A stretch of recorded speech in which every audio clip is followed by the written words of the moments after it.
स्वागत है आपका हमारे चैनल ब्रिलियंस 53 में।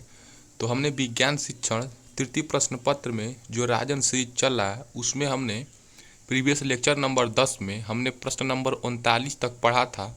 आज के इस वीडियो लेक्चर नंबर 11 में हम लोग विज्ञान शिक्षण को आगे से कंटिन्यू करेंगे।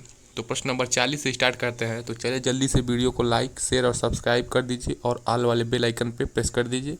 और इस वीडियो के डिस्क्रिप्शन बॉक्स में पेपर फर्स्ट और पेपर सेकेंड का प्लेलिस्ट है, वहाँ से जाके आप लोग पढ़ सकते हैं। या हमारे चैनल को यूट्यूब पे सर्च करिए ब्रिलियंस 53, चैनल पे जाइए, चैनल में प्लेलिस्ट वाले आइकन में जाइए, वहाँ पे 2 प्लेलिस्ट बना है, एक सीटेट का और एक फर्स्ट पेपर और पेपर सेकेंड का। तो 3 प्लेलिस्ट हो गया, वहाँ से आप लोग जाके जिस चीज़ का पढ़ना है पढ़ सकते हैं। और इस वीडियो के डिस्क्रिप्शन बॉक्स में टेलीग्राम का लिंक है, वहाँ से टेलीग्राम में जुड़ सकते हैं आप लोग। तो चलिए आज के इस वीडियो लेक्चर को शुरू करते हैं। तो प्रश्न नंबर 40 है, किसी वस्तु का रेखीय संवेग लीनियर मोमेंटम कब संरक्षित रहता है, स्पष्ट कीजिए। तो रेखीय संवेग संरक्षण के नियम अनुसार, तो रेखीय संवेग का संरक्षण का नियमानुसार क्या है, linear conservation of linear momentum क्या है, यदि किसी निकाय पर यानी कि यदि किसी सिस्टम पर कोई बाह्य बल न लग रहा हो। मान लीजिए ये कोई सिस्टम है, हमारा सिस्टम यस है, ये इस पर कोई बाह्य बल एफ नहीं लग रहा है मान लीजिए, तो उस निकाय का संपूर्ण रेखीय वेग नियत रहता है। तो इस सिस्टम का जो भी क्या होगा, लीनियर मोमेंटम होगा। मोमेंटम क्या होता है, P equals to mass into velocity होता है। ये क्या होता है, नियत रहेगा, कांस्टेंट रहेगा। ठीक है, मान लो किसी निकाय पर एफ बल लगाया जाता है। चलिए अब माना जा रहा है कि किसी निकाय पर, किसी सिस्टम पर क्या लग रहा है, एफ बल लग रहा है, जिसे समयांतराल डेल्टा टी में उसके संवेग में परिवर्तन डेल्टा पी हो जाता है। ठीक है, तो मान लीजिए अब कोई सिस्टम है, इस पे एफ फोर्स लग रहा है। ठीक है, और कितने टाइम में, तो इस सिस्टम पर डेल्टा टी यानी कि इंस्टेंटेनियस बहुत कम समय के लिए लग रहा है। तो बहुत कम समय के लिए ये एफ लगाया जा रहा है। तो इसमें जब बहुत कम समय के लिए लगाया जा रहा है तो क्या होगा, इसका जो लीनियर मोमेंटम में जो चेंज होगा बहुत कम समय के लिए होगा। जब कम टाइम के लिए लगाया जा रहा है तो कम क्या होगा, डेल पी की वैल्यू होगी। तो चलिए न्यूटन के द्वितीय नियम से, तो आपको पता है न्यूटन का द्वितीय नियम हमने बताया था इसके प्रीवियस वीडियो में, F equals to del P by del T. ठीक है, F equals to del P by,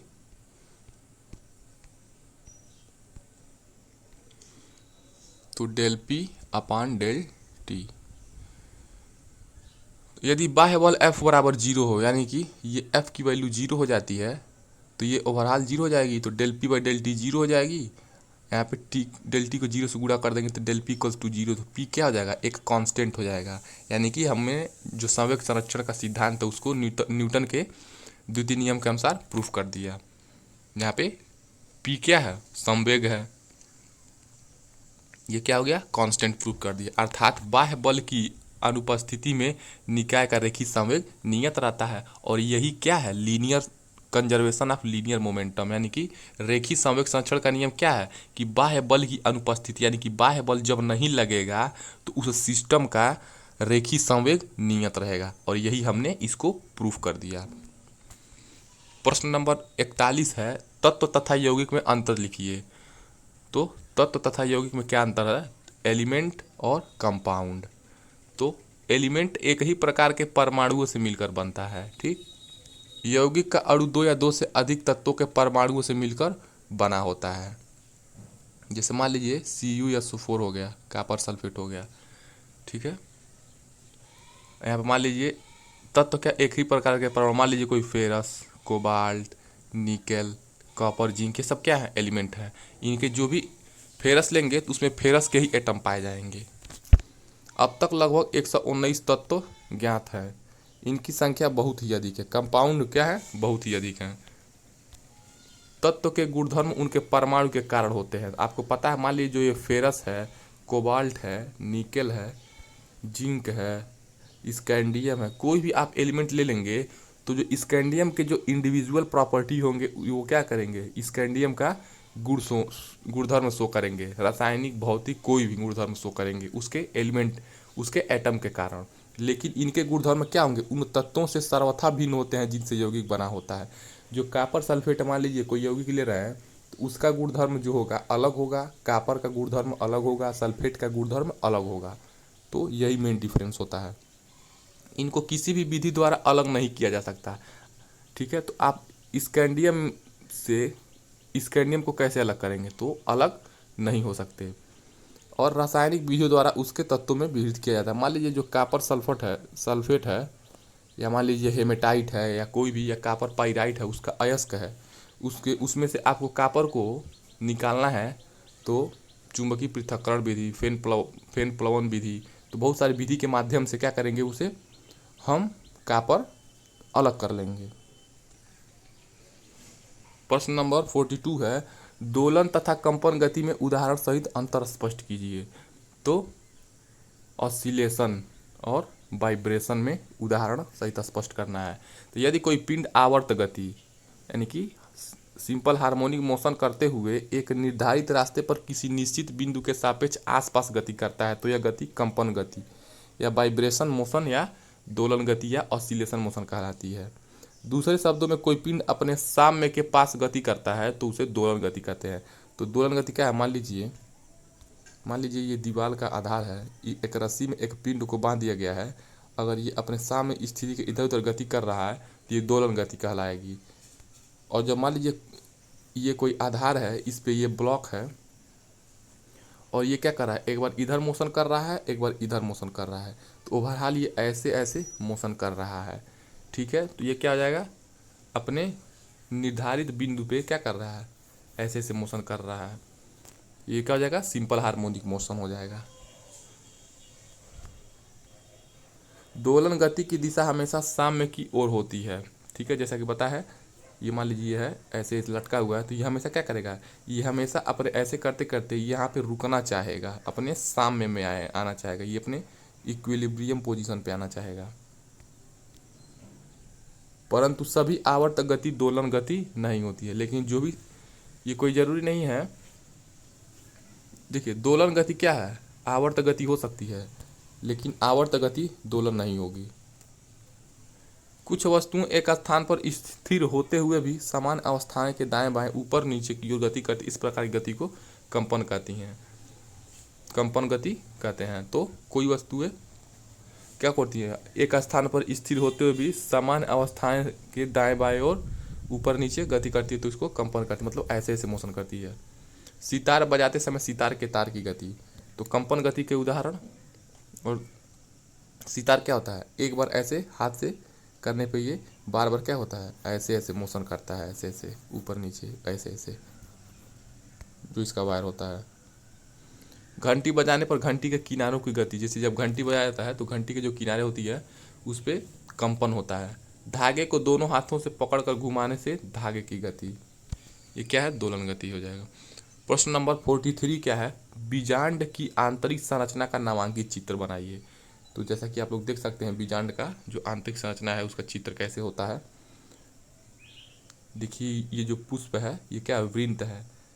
बीजांड वृंत मतलब यही क्या होता है, नीचे का ये भाग होता है, जिसे मान लीजिए इसी यही क्या होता है, यही हाथ से जो पकड़ा जाता है नीचे का, उसे क्या कहते हैं, बीजांड वृंत कहते हैं।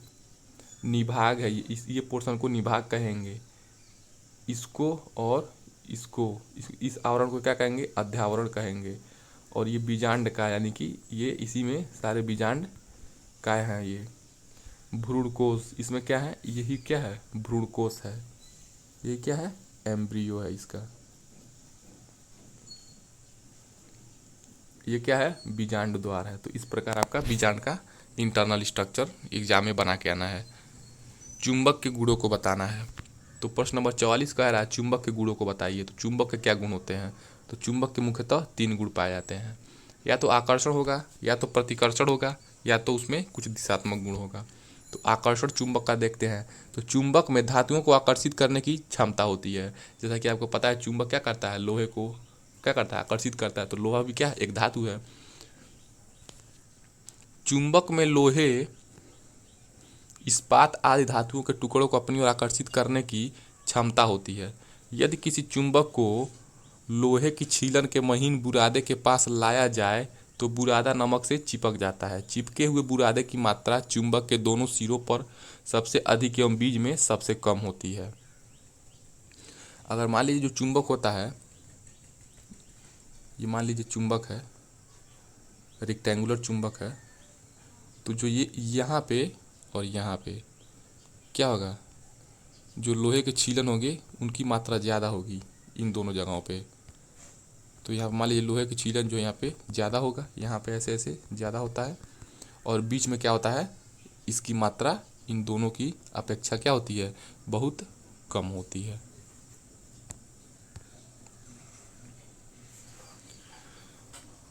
तो इससे क्या निष्कर्ष निकलता है कि सिरों पर क्या होता है, चुंबक का आकर्षण शक्ति क्या होता है, उसके दोनों किनारे पर सबसे अधिक अथवा मध्य में सबसे कम होती है। यानी कि जो चुंबक का आकर्षण शक्ति होता है इन दोनों सिरों पर क्या होती है, अधिक होती है, और बीच में क्या होती है, कम होती है।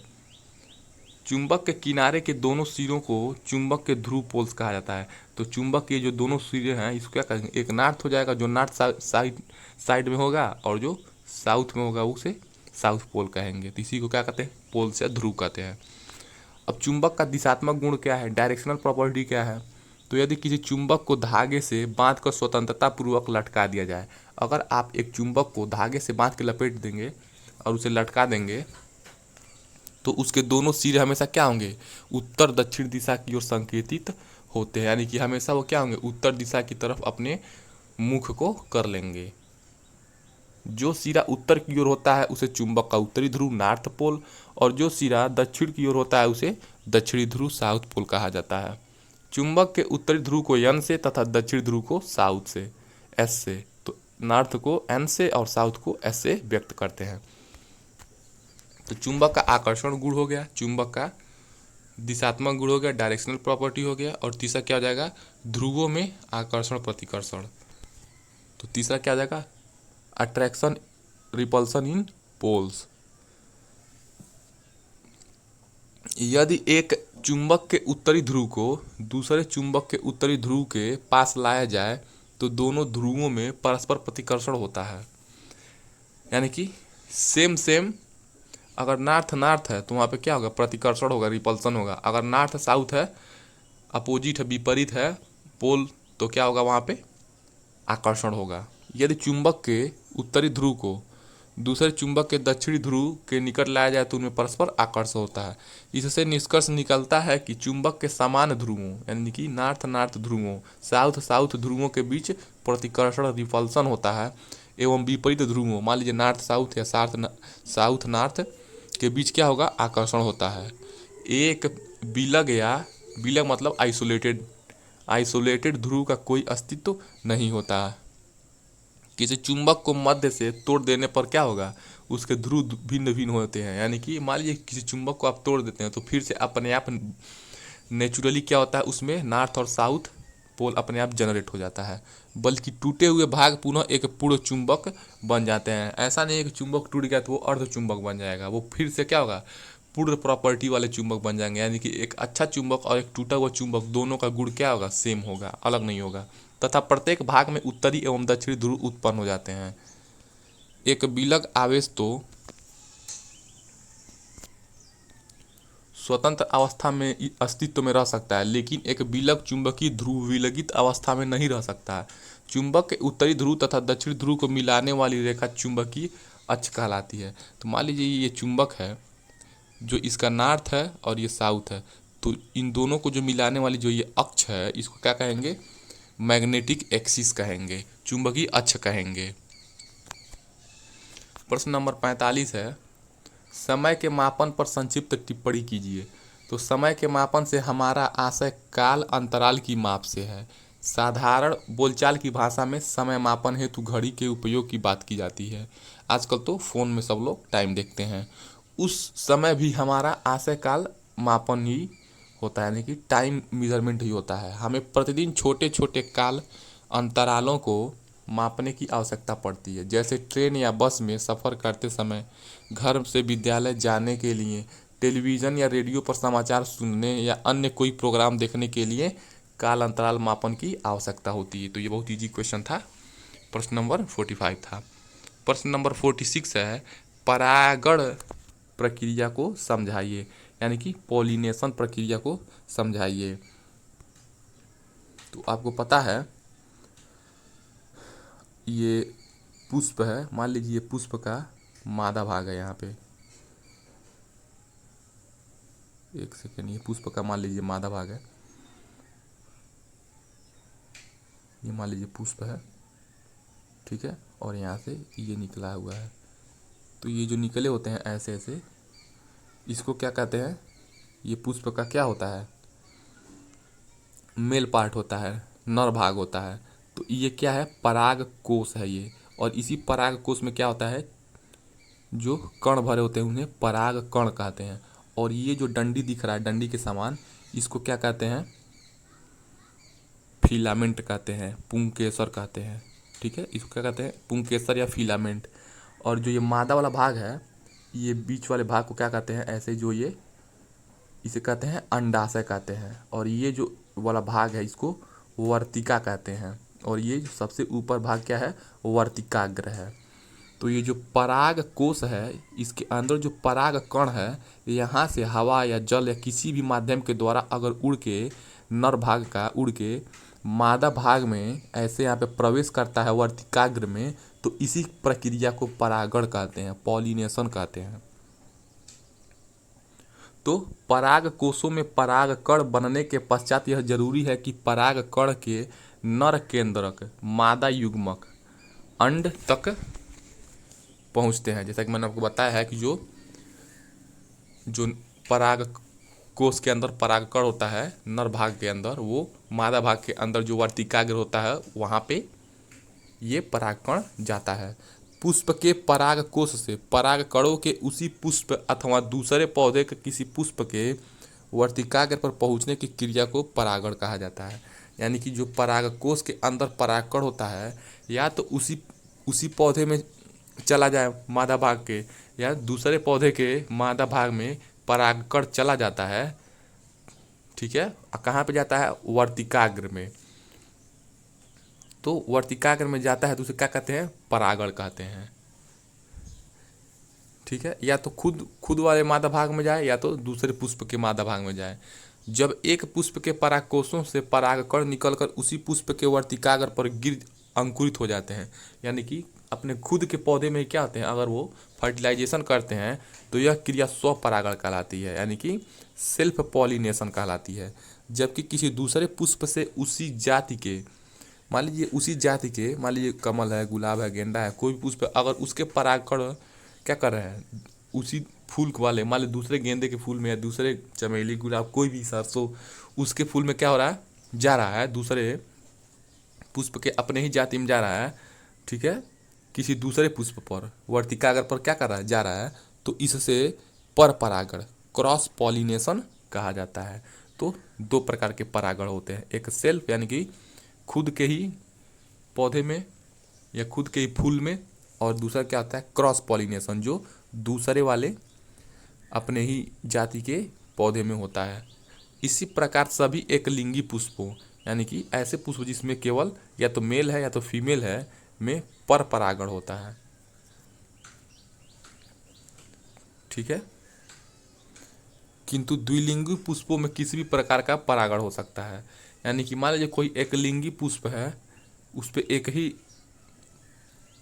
ऑर्गन है, ये एक लिंग वाला है, तो वहाँ पे क्या होगा, पर परागण होगा। यानी कि वो अगर नर है तो मादा वाले के पास जाएगा, मादा है तो नर वाले के पास जाएगा, तो ये क्या हो जाएगा, क्रॉस पॉलिनेशन। अगर लेकिन उसके अंदर द्विलिंगी पुष्प है तो क्या होगा, वो खुद से ही अपना प्रजनन कर लेगा, तो उसे क्या कहेंगे, वहाँ पे दोनों हो सकता है, या तो खुद से कर सकता है या तो बाहर दूसरे अपने जाति के पौधे के साथ कर सकता है और नए बीज को जन्म दे सकता है। जरायुज और अंडायुज में अंतर बताना है।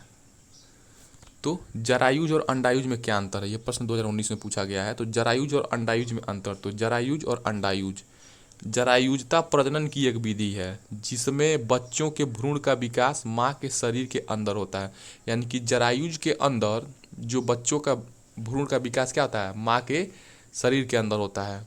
और जीवित शिशुओं को जन्म दिया जाता है। अंडजता के विपरीत जरायुजता में भ्रूण का पोषण माँ के शरीर में उपस्थित अपरा के माध्यम से होता है। लेकिन अंडजरायुजता जीवों के प्रजनन की विधा है जिसमें भ्रूण का विकास अंडे के भीतर होता है। अंडायुज मतलब अंडे के अंदर क्या होगा, भ्रूण का विकास होगा, और अंडा परिपक्व होकर फूटने तक माता के शरीर के अंदर ही रहता है। जिस प्रकार मुर्गी अंडा देती है उसके अंदर क्या होता है, जो उसका चूजा होता है वो विकास करता है, परिपक्व होता है।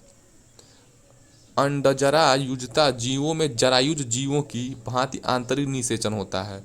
यानी कि जरायुज में और अंडायुज में दोनों में क्या होता है, आंतरिक निषेचन होता है और जीवित शिशुओं का जन्म होता है। अंतर यही है कि वो परिपक्व होने तक क्या होता है, भ्रूण के अंदर ही रहता है। और अंतर सिर्फ इस बात का होता है कि इनमें जरायुज प्राणियों की तरह भ्रूण माता से अपरा के माध्यम से जुड़ा नहीं होता है। यानी कि जो जरायुज है उसमें माता के अपरा के माध्यम से क्या होता है, भ्रूण का विकास होता है। लेकिन अंडायुज में ऐसा नहीं होता है और भ्रूण का पोषण पीतक कोष द्वारा होता है, माँ के शरीर के द्वारा श्वसन होता है। यानी कि अंडायुज में क्या होता है, बस माँ के शरीर के द्वारा श्वसन होता है, लेकिन भ्रूण का पोषण क्या होता है, पीतक कोष द्वारा होता है। लेकिन इसमें क्या होता है, अंडायुज के विपरीत जरायुजता में भ्रूण का पोषण माँ के शरीर के उपस्थित अपरा के माध्यम से होता है। जरायुजता स्तनधारियों में सबसे आम प्रजनन है। तो जरायुजता किस में होता है, स्तनधारियों में होता है, जो भी मैमल्स हैं, ये जैसे ह्यूमंस हो गए, गिलहरी हो गए, ये सारे मैमल्स हो गए, इनमें क्या होते हैं, जरायुजता होता है। यह कुछ सरीसृपों, उभयचरों, संधिपादों और मछली की कुछ प्रजातियों में पाई जाती है। इस प्रकार हमने प्रश्न नंबर 47 तक पढ़ लिया। चलिए मिलते हैं नेक्स्ट वीडियो में, तब तक वीडियो को लाइक शेयर और सब्सक्राइब करते रहिए, चैनल को शेयर करते रहिए। जाके इस प्लेलिस्ट में वहाँ पे आप लोग टेलीग्राम और पेपर फर्स्ट और पेपर सेकंड का लिंक है, वहाँ से आप लोग तैयारी कर सकते हैं। सीटेट का जो भी क्वेश्चन है, क्वेरी है, आप लोग कमेंट कर सकते हैं। व्हाट्सअप चैनल से जुड़ जाइए। वीडियो देखने के लिए धन्यवाद। मिलते हैं नेक्स्ट वीडियो में। जय हिंद।